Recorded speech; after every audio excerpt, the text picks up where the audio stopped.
People often say that God has not created anyone poor.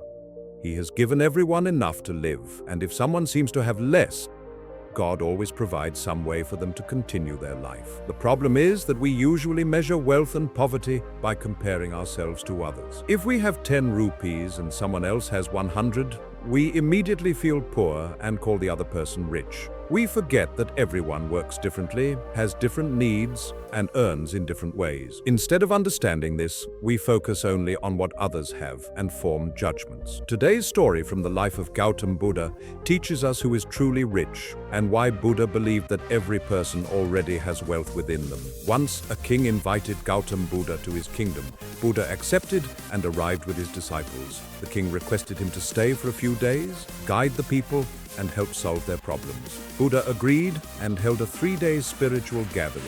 News of Buddha's presence spread quickly, and people came from all over. On the first day, a beggar sitting at a crossroads heard about the gathering but thought, "Why should I go? If I stay here, people will give me alms." That day, he collected a good amount. The same happened the next day, but he noticed something. People going to see Buddha looked worried and sad, while those returning after meeting him seemed joyful and gave him donations with a smile. On the third day, fewer people passed by, and the beggar earned very little. Worried, he thought, "If Buddha can solve everyone's problems, maybe he can also solve mine. Let me ask him why I remain poor."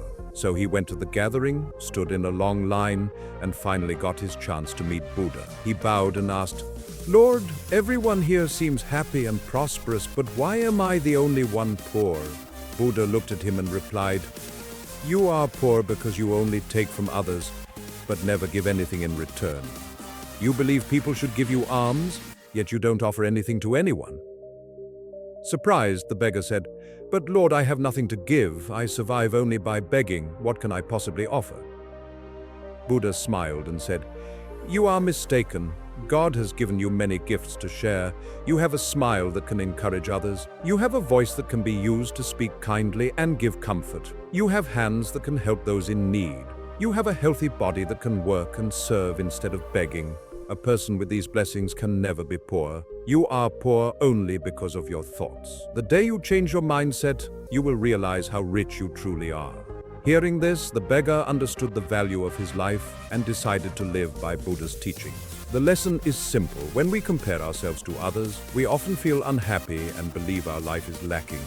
But we forget the blessings we already have. The greatest wealth is a healthy body, because without health, no amount of money matters. And if you have health, even without riches, you are already wealthy. Moral: everyone is rich in their own way. Change your thinking, value what you have, and you will see abundance in your life.